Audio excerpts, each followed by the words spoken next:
नमस्कार, एक और वीडियो में आपका स्वागत है और एक और जॉब का नोटिफिकेशन लेकर के मैं आप लोगों के सामने आ चुका हूं। इससे पहले मैंने एक वैकेंसी के बारे में आपको बताया हुआ था, जो कि जामताड़ा ज़िले से निकला हुआ था। नरेगा की वैकेंसी थी। नरेगा में बहुत सारे कंप्यूटर ऑपरेटर, बीपीओ, रोजगार सेवक, इन सबों की बहाली निकाली गई थी अभी कुछ ही दिनों पहले। लेकिन वो जामताड़ा ज़िले से निकला हुआ था। हालांकि भर सकते थे उसमें, पूरे झारखंड के जो भी निवासी हैं वो भर सकते थे।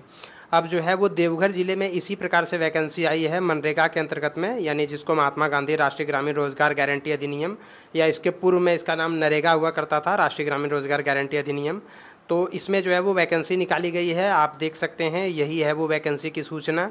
Recruitment notice for various post on contractual basis in MNREGA scheme under rural development department. और यहाँ पर जो है वो डेट है 8/9, यानी कल ही इसका नोटिफिकेशन को जारी किया गया है और 25/9/2023 इसका आखिरी डेट है। अब हम इसके डिटेल को देखते हैं। डिटेल्स देखने के लिए आपको इस वाले लिंक के ऊपर क्लिक करना है, तो आपके सामने पूरा का पूरा नोटिफिकेशन डाउनलोड हो जाएगा, जिसमें आप देख सकते हैं जिला ग्रामीण विकास अभिकरण देवघर लिखा हुआ है। और उसके बाद यहाँ पर कौन कौन सा पोस्ट और कितनी कितनी पोस्ट की आवश्यकता है वो लिखा हुआ। प्रखंड कार्यक्रम पदाधिकारी 3, यानी जिसको बीपीओ कहते हैं। तकनीकी सहायक, यानी सहायक अभियंता के समकक्ष के बराबर में होता है, 4 पोस्ट हैं। तकनीकी सहायक कनीय अभियंता के समकक्ष होता है, 12 पोस्ट हैं। जनरल की बात हम केवल कर रहे हैं। लेखा सहायक में एक पद हैं और कंप्यूटर सहायक में 3 पद हैं। इस प्रकार से टोटल अगर आप देखेंगे तो बीपीओ के 9 पद, जिसको एई बोलते हैं वो 7 पद, जेई 26 और लेखा सहायक 3 और कंप्यूटर सहायक 7 की आवश्यकता है। और पदों की संख्या जो है वो घट बढ़ सकती है, वो रिक्तियों के अनुसार से।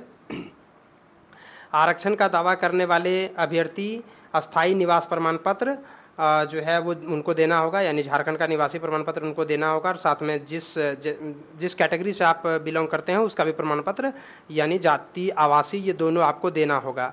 अगर आप निःशक्त यानी पीडब्ल्यूडी कैटेगरीज के हैं तो वैसी स्थिति में आपको पीडब्ल्यूडी सर्टिफिकेट आपको देना होगा और भारत का ही नागरिक होना चाहिए। और आरक्षण का लाभ लेने के लिए आपको झारखंड का ही नागरिक होना चाहिए, मतलब झारखंड का ही निवासी होना चाहिए। और अभी आप यहाँ पर देख सकते हैं अलग अलग पोस्ट वाइज यहाँ पर जो है वो दिया गया है। सबसे पहले बीपीओ यानी प्रखंड कार्यक्रम पदाधिकारी के लिए जो अनिवार्य योग्यता है वो है विश्वविद्यालय या संस्थान से किसी भी संकाय या विषय में स्नातक प्रतिष्ठा 55% अंक के साथ, यानी ग्रेजुएशन या पोस्ट ग्रेजुएशन 55% से अधिक अंकों के साथ अगर आपने पास किया हुआ है तो वैसी स्थिति में आप इसके लिए भर सकते हैं, बीपीओ पोस्ट के लिए भर सकते हैं। लेकिन अगर आपने एमए कर लिया हुआ है तो वैसी स्थिति में स्नातकोत्तर उत्तीर्ण हैं, 55% से कम भी है तो भी आप अप्लाई कर सकते हैं। सामान्य स्नातक, वैसे स्नातक प्रतिष्ठा उत्तीर्ण जिनका प्राप्तांक 55% से कम है परंतु वे स्नातकोत्तर उत्तीर्ण हैं तो वे भी आवेदन कर सकते हैं। यानी अगर आपने ग्रेजुएशन पास कर लिया है और 55% से अधिक अंक है तभी आप अप्लाई कर सकते हैं। लेकिन अगर आपने एमए कर लिया हुआ है या एमएससी कर लिया हुआ है तो वैसी स्थिति में आपके लिए परसेंटेज मायने नहीं रखता, आप जो है वो अप्लाई कर सकते हैं।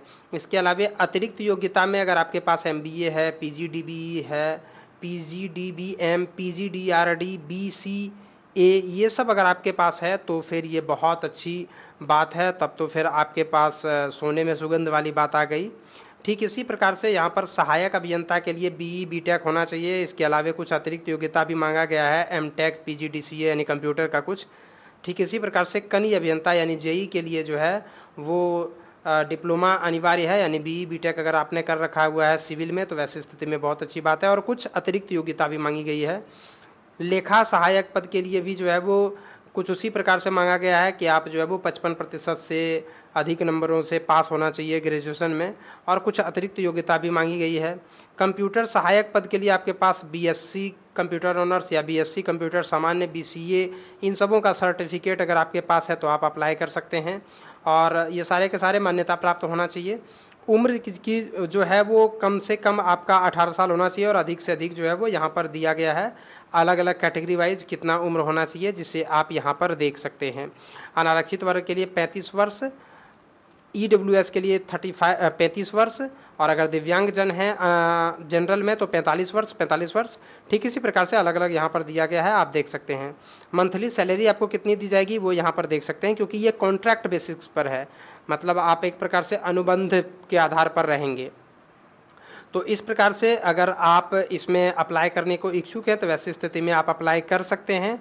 और अप्लाई करने के लिए आपको क्या करना होगा, इससे पहले भी इस प्रकार की वैकेंसी निकाली गई थी, उसको रद्द कर दिया गया है। इसलिए अगर आपने उस वैकेंसी को भरा हुआ था जो 2021 में आई थी, तो आपको फिर से इस वैकेंसी को भरना होगा। इस वैकेंसी को कैसे भरना है, तो 9 तारीख से लेकर के 25 तारीख तक, यानी 9 सितंबर से 25 सितंबर 2023 तक शाम 5 बजे आपको इस वेबसाइट पर जाकर के ऑनलाइन आवेदन करना है।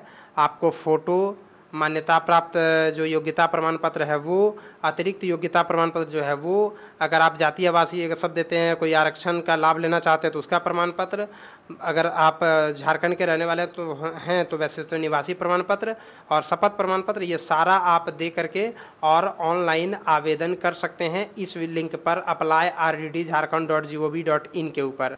और अगर आप चाहें तो एक से अधिक पदों के लिए आवेदन कर सकते हैं, लेकिन इसके लिए आपको हर पोस्ट के लिए अलग अलग आवेदन करना होगा। आवेदक को किसी भी एक आईडी प्रूफ को अनिवार्य रूप से डालना ही है। ये है वो शपथ पत्र जिसके ऊपर आपको सारे डिटेल्स को भर करके इसको भी अपलोड करना है। और इन सबों का लिंक आपको डिस्क्रिप्शन बॉक्स में हम दे देंगे, जहां से आप आसानी से इसे डाउनलोड भी कर सकते हैं और ऑनलाइन अप्लाई भी कर सकते हैं। वीडियो को देखने के लिए धन्यवाद। बने रहिए हमारे चैनल के साथ ताकि आपको इसी प्रकार से अन्य वैकेंसी की सूचना सबसे पहले आपको मिल सके। धन्यवाद।